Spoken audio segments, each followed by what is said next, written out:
How do chosen ones regularly become the family scapegoat? Think about that for a second. Hit like or dislike. Subscribe if you can. Try to get this positive message out to people. Well, there is a spiritual aspect. And I'd like to say that spiritual aspect is some very, very worldly, godless people are going to need a connection to God, a way to see the light, and they're going to be in darkness. So if they're given someone that's godly, someone that loves the things that God loves, then they have an example and a way out of the light. But most of these people could be categorized as having narcissistic tendencies. And people with narcissistic tendencies are naturally irritated by those that love the same things that God loves. Because basically, to be biblical, it's the wheat and the tares. And the tares love the self, love fulfilling the flesh, love acquiring things that can raise their status. Tangible, physical things, yeah, but also titles. So yeah, the nice car, the nice house, the nice clothes, but also the nice title where they can kind of throw their weight around and abuse people, demean people in order to feel better. And some of these people with narcissistic tendencies really cannot sleep well at night if they haven't tormented someone that day. And it's like a stepping stool. If you're only feeling at the same level as someone, but you demand that they get down on all fours, and then you step on their back, and immediately you're 2.5 feet taller, and they're underneath you, so they're demeaned, they're really low, and now you're 2.5, 3 feet taller, you're feeling better. So that chosen one born into this family of basically tares is going to naturally irritate those other family members. And they're going to love the things that God loves, right? Truthfulness, honesty, caring for others. These things are seen early and frustrate the individuals with the narcissistic tendencies, the tares, and they're going to get labeled. In toxic families, there's roles, the helper, the problem solver, the golden child, the scapegoat. And so, one of the main things that you love as chosen one is truth.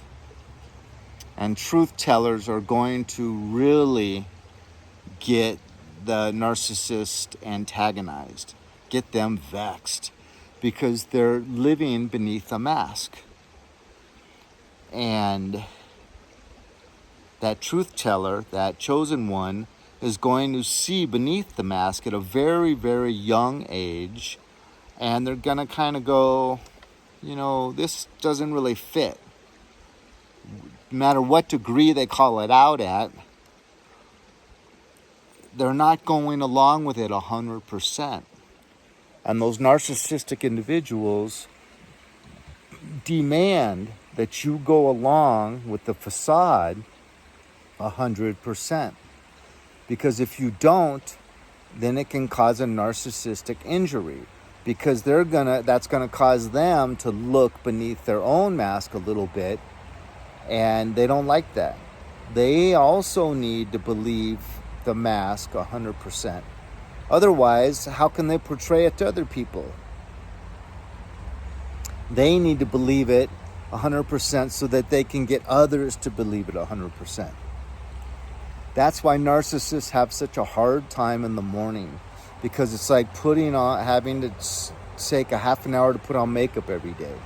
They have to put on, for half an hour, they have to remember exactly what lies they've been telling, what is my mask, get back in touch with all of those falsities. So the narcissist, the chosen one, is going to have a hard childhood the vast majority of times, because God puts them in a family that needs a light bearer as a way for them to possibly see the light, see the darkness in themselves, and then try to emulate that chosen one. But how often does that happen? Almost never. So the chosen one just gets more and more put down, more and more demeaned, isolated, given that role of scapegoat, and it's rough.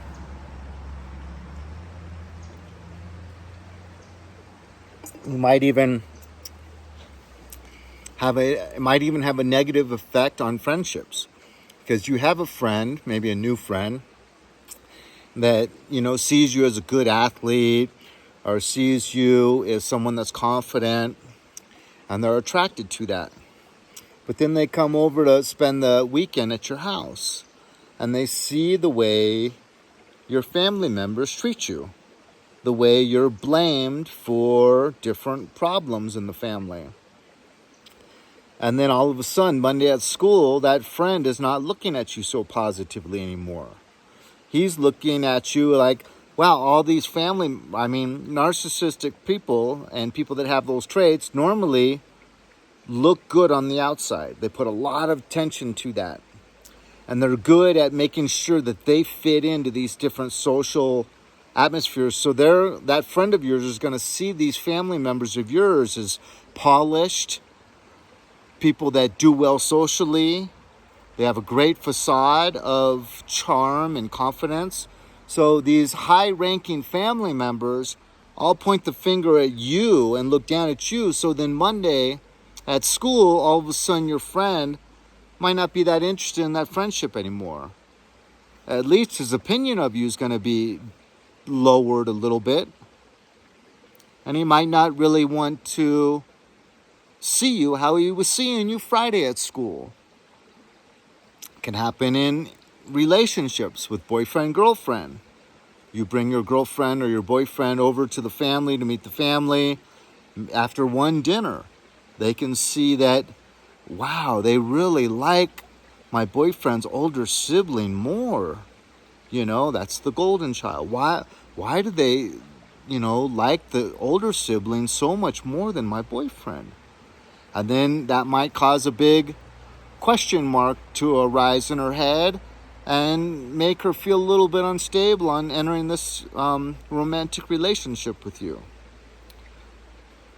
So it is a tough road to hoe for this chosen one within a family of tares, because there's one wheat in that family and at least usually 3 tares.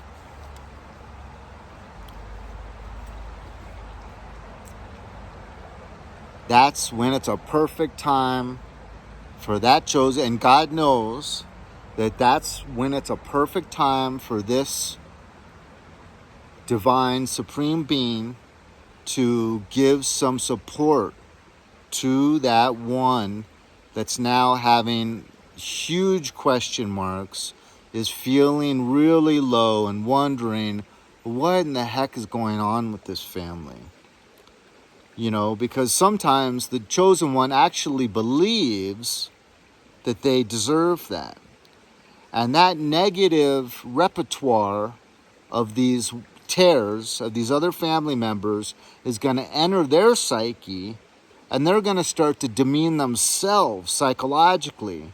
And it's going to become a negative loop in their brain that they then have to still try to fit in somehow with all of these tears that have such a good image, look very well polished superficially, and make sure that they fit in and dominate in their social settings. And now this person's actually demeaning himself psychologically and giving himself put downs. That's the brokenhearted, right? And who does God try to lift up the spirits of? Those that are crushed in spirit. And so then he starts to come into their life just through intuition and just feeling love from something, somewhere. And it's to counteract that God put that in that person in that family to help the family, but instead it's having the negative effect, and it's only wearing down one of his children.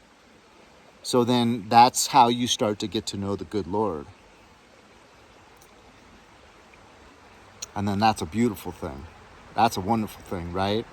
And then that can help your self-love, which then can help your confidence, which then can help possibly your social environment, because now you are confident, you are loving yourself, you're more confident, and then other people see that. So then there comes the attractiveness, like from all the people in society, them being attracted to you, but then kind of switching up on you once they get to know you a little bit, because you really are grounded in truth, grounded in goodness, and you are resilient. So God bless you. If you're watching this, you're a chosen one, and you're one of these strong people that have been through so much, but as always, through the love of the Lord, been resilient and always stayed positive and happy. And life becomes a beautiful, wonderful journey, because you're on this journey that's full of ups and downs. Yes, it has its fair share of trials and tribulations, but you're doing it with this supreme being that can get you through anything. And so what do? You carry on. You become wiser. You just cannot avoid wisdom. It's going to come to you through all of this difficulty and trials and tribulations. So all I have to say is stay in that relationship and carry on. And if you can, get a good dog that likes to take a nap riverside, by the side of the river. Hope this message was uplifting. I love each and every one of you. If you can, share this video. And I'll talk to you later. God bless.